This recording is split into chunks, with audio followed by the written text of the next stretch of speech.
Yeah. Okay, let's just so we're not in the same issue for like an hour. Let's move on to some other ones. So obviously this was going to come up. Let's talk about the Hitler went to heaven thing. Sure. What exactly is that? I know you say it's a Mhm. spiritual belief, and Yeah. I legitimately don't like. I do believe people are entitled to their spiritual beliefs, even if I disagree with them, no matter what they're saying. But why go to Hitler went to heaven? Like the optics of that, I was they're quoting a not book. great. I give two shits about optics, man. Like, I will show you exactly where that came from. I was quoting a book. I was quoting a book that is a best-selling book, has sold over 10 million copies all over the world in all sorts of different languages. And this book is not like, the primary text on my spiritual belief system, but it is a really good reference point. It's called Conversations with God. Hang on, I will show you the exact quote because I just tweeted it last night. Here we go right here. So this is the passage that this is from. Now, that specific tweet was taken out of context from a much longer, more in-depth discussion that I was having on Twitter. And I will say flat out, I was trolling Christian conservatives. I was pissed off at Christian conservatives trying to proselytize to me and convert me to Christianity every flipping day. And so I just started talking about my beliefs in the same way, excuse me, that I see Christian conservatives talk about their beliefs every single day, which is quite frankly unapologetically.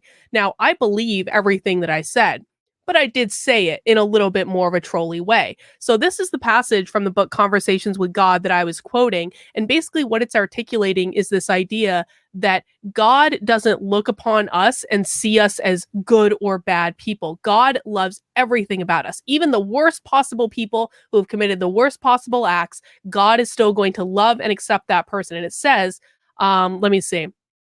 Evil is that which you call evil, yet even that I love, for it is only that which you call evil that you can know good. What is saying there is that you cannot truly understand the best of humanity without understanding the worst of humanity, because life is about balance, it's about contrast. We can never truly appreciate how amazing a hot shower is until we've had to take a cold shower. It's just the way it works. So if we're talking about someone like Hitler, who has committed some of the worst possible acts in the history of humanity from a spiritual perspective, which is what the conversation was, not a human perspective, there's a reason for those acts to take place. Because in the committing of the worst possible acts of humanity, that allows us as a collective to understand the best of humanity. We cannot truly appreciate love and joy and freedom and all of those great emotions without also understanding oppression and pain and heartbreak and all these things. And this passage ends with, I do not love good more than I love bad. Hitler went to heaven. When you understand this, you will understand God. That is one of my favorite all-time passages from this book, because it says that even if you do the worst possible things in the world, you are still loved unconditionally. Now, I know that not everyone believes what I believe, and I don't want everyone to believe what I believe. I think that people should be able to believe whatever they want. But this did actually come from somewhere, and it is actually part of a belief system that's been practiced on this earth for thousands of years. It's older than the Christian Bible, by people in all different countries. I mean, there are elements of Hinduism in this, there's elements of Buddhism in this. And so that's where it came from. And, did I say it in the most spicy way that I possibly could? Well, yeah, because I was trolling and I was trying to piss off Christian conservatives.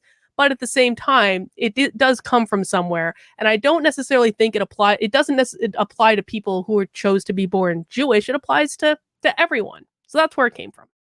So the concept of universal salvation, or whatever you want to call it, I Mm-hmm. don't have a problem with people believing that. I'm Mm-hmm. agnostic myself, but fine, Yeah. that's fine. But I do kind of have a problem with the idea that we should just not care about optics, especially for a political candidate. I Because wasn't a political candidate when I tweeted it. right, but you were on what was the communications board for LPNH? Yeah. Yeah. And I'm allowed to have my beliefs. Is it a libertarian position that the Libertarian Party should be able to dictate my spiritual beliefs? No, not at all. But you got to know how when you're going to word something, how it's going to be taken. Well, but if the Libertarian Party of New Hampshire, where I was nominated, had a problem with that, then they probably wouldn't have nominated me for governor. I mean, I'm sorry, like, you're allowed to care about optics. I simply don't. I think that our media is absolutely worthy of contempt. I think Twitter is unbelievably worthy of contempt. I don't take any of these things seriously, and I'm not quite frankly required to take them seriously. The media and the establishment hates people like you and I. They hate us. They will do everything that they can to twist every single thing that comes out of our mouth at every single opportunity. And if you want proof of that, the Newsweek article about me quoted a Malaysian Twitter troll as an expert on my mental health. Like, it's all bullshit, and I absolutely refuse to take it seriously when they don't even take themselves seriously. Do you think giving them additional ammo is going to be useful to the liberty movement in general? Because I you saw don't how it blew up. Oh, I don't really care. I think that freedom of speech, being able to push the boundaries of speech, and quite frankly, feeling comfortable expressing beliefs is actually more important to the liberty movement than whether or not I tweeted a spicy tweet. I mean, tweets are going to be forgotten. They are. Yeah, but we have to know when things are going to be used against the party or the movement in general. Like, you don't want to just give them fresh meat. I mean, I think that that's your perspective. My perspective is that I want to live in a world where I can say exactly what I think unapologetically, that a world that respects my right to have a perfectly valid spiritual belief that is practiced again by a lot of people all over the world. And I don't see anything wrong with talking about it. I live my life as a public person. I express my beliefs publicly. It is part of what the deal is. And if the Libertarian Party, again, of New Hampshire, not of Florida, of New Hampshire, that nominated me, if they had a problem with it, they didn't have to nominate me, right? They have Well, that yeah, choice they too. didn't have to nominate you. I mean, I have some Yeah, issues with LPNH myself. I'm Nothing sure to you do do. with your religious beliefs, but Hmm. I do think that was. I think we're going to agree to disagree on whether that tweet was a good way to put it and whether it's harmful or helpful to the movement. But in terms of the LPNH, Well, okay, but let me ask you this then, because it's quite frankly your crew that keeps bringing this tweet up. If you don't think the tweet is helpful to the movement, then why do you guys keep bringing it up and posting about it? Like, a lot of people have moved on. Like, I've moved on from that tweet. I've tweeted actually probably more offensive things since that tweet. I even just tweeted last night. I still do not apologize for that tweet. So, like, if you guys are so concerned about the impact on the liberty movement, then why do you keep bringing it up? because we're self-policing, I'd rather we self-police than have an outside organization police us. Well, I mean, but I'm not your political candidate. I'm the Libertarian Party in New Hampshire. Why is it your Right, job but to it's the police the Libertarian Libertarian Party of Party. New Hampshire? You live in Florida. It's the Libertarian Party in general. And I mean, even outside of the party, the liberty movement is connected in some way. It's not just 50 different states and then people who are outside of the party. Like, obviously, that's all going to work together. Well, we'll see how that goes. Sam asked the question: should you have to suppress your agnostic beliefs? No, I shouldn't have to suppress it, but I think there's a way of putting them. Like, I'm fine with people being Christian, but if a Christian just goes around telling people they're going to go to hell, like, that doesn't seem like a great But that's the political point. statement. But that's the point, John. Is like I was reacting and reflecting back to Christians who literally do that to me every single day of my life. I mean, That's I what don't that think that's right was. either. If there was And a, I don't either. So I reflected back to them what they're doing to me. Now, it got a little out of hand, I'll give you that, but I also don't think that this is an issue. I think that this is an issue that is very easily explained and understood by people who are trying to be reasonable. I didn't deny the Holocaust. I didn't say Hitler was a great person. I didn't say anything that is quite frankly out of line with a general understanding of like that was a really horrible event and it was a tragedy and we never want to have something like that happen again. But, it's a spiritual belief and I'm allowed to have my spiritual beliefs and I'm allowed to express my spiritual beliefs. That's just how I feel about it. no, you are. I mean, I'm glad you're not doing the Holocaust denial thing. I've seen enough of that elsewhere. And No. I'm And in fact, the irony of you guys constantly harping on this tweet, what you haven't harped on is the fact that I'm actually one of the very few people in the last year that's gone after legitimate anti-Semitism and legitimate white identitarians. I've spent months being attacked by these people. It's all over my YouTube channel. I wrote a whole article about it that I spent a month researching. So I guess like my question, like if you're so concerned about, oh, Karlyn had this spicy tweet where she may have said something inflammatory about the Holocaust, why aren't you also looking at the fact that I've been a target of these people for the better part of the last effing year? I Why doesn't that actually matter? so I actually looked that kind of stuff up today when I was doing a little bit of pre-show research. Didn't know about it previously. I'm glad you're going at anti-Semitic people. I wish more people in the movement would do that. There's some. If I did watch your show with Josh yesterday, And I kind of do want to segue into something with that. I want to go back to LPNH after, but since we're talking about anti-Semites, I know Josh brought up Ryan Dawson. I'm not sure if you're familiar with him. I know the name, but I don't know anything about him.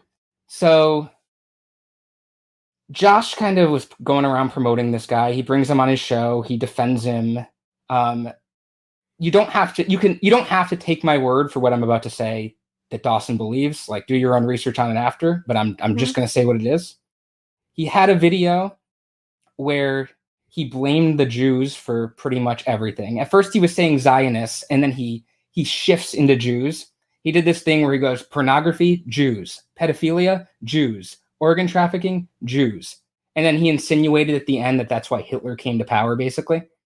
At the end of that video, he decries Jewish supremacists, and he says, how do you get rid of a parasite? If only there were some sort of antidote to parasites. In the original thumbnail on that video, he's changed it since then because he got a little bit of pushback here. And he now denies it. He says like it was a mess up on the Wayback Machine, but you can look it up yourself. The original thumbnail was a picture of Zyklon B. Okay. And Josh was defending this guy. He was saying like, oh, he's not just going after Jews. He's just talking about Zionists. Like no one gets mad when he talks about Catholics. And I mean, he's done this. Dawson has done this other times. He uses the triple parentheses all the time. He talks about how Judaism pathologically breeds psychopaths. He goes on David Duke's show to talk about that kind of stuff. So I'm just not cool with someone promoting this guy in the liberty movement. Well, okay, so I don't know anything about this guy, and so I'm going based purely on what you're telling me, understanding that there might be another side of this, and I just wanted to acknowledge that. Absolutely. But I'm not happy with any of the things that I've heard. I had to watch a lot of David Duke's show when I was doing the research on the white identitarians, and quite frankly, that bullshit makes me sick. But I mean, I will say, like again, I'm not the great defender of Josh. So I'm not gonna like if he has him on his show and he wants to do that, that's like his business. And I don't believe that we should be in the act of necessarily spending all our time calling that out. If you want to make a comment on it, I think it's fine. But I think there's a difference between making a comment on it and forming a cancel mob about it. And I think that if people don't appreciate what that guy's offering, they shouldn't watch. They just shouldn't watch. But I don't co-sign any of that stuff. I think that stuff is ridiculous and awful. Yeah. But my issue is that Josh is in a position of leadership in the Libertarian Party, and he's vying for an even bigger one. So it's not just a private individual on their own there. It's someone who's representing the third largest party in the United States. Well, right. But if the people of the party have a problem with him having that one particular guest on, and I also think we need to look at this in context of Josh has had 100 people on his show, probably more than 100 people. Like there are probably a lot of people that would disagree with what he has to say. And again, I don't necessarily think we should be in the business of not list. Like if we're in the business of like only talking to people who we agreed with, you wouldn't be on my channel right now. Like you know that, right? And I don't think there's a difference between talking with people you disagree with and defending people that are blatant anti-Semites. Like there's a difference there. Even if did he defend him though, or is it just talking to him? Okay. No, he's absolutely defended him, and you can look this up and you can check in with him. Well, like I said, I'm not going to make a comment on that, but that's his option. And if the people in the Libertarian Party have a problem with that, then they don't have to vote for him. Is the thing. But he also has the right to speech. He has a right to talk to whoever he wants to talk to. He has a right to consider ideas. I actually think this is a time when we should be considering, or maybe not considering, but at least like I don't mind defending speech that I personally find offensive, because I think that the virtue of defending the worst possible speech in an era where there is so much censorship and there is so much canceling is actually more important than, someone says something that I find, I mean, quite frankly, even despicable. I want to protect that person's right to say despicable things. I want to protect that person's right to have conversations with people saying despicable things. I think that's the very basis of free speech. And it's something that, we need to be enacting more in our society. I believe in their right to do it, but I also think there are social consequences for it. Like you can't just say something and not expect people to react. But why is it your job? And actually, this goes to this super chat we got from Intellectual Iconoclasm. Your thought policing, your fascism and internal inconsistency are showing. Like, why is it your particular job to be the arbiter of what conversations people can have with whom?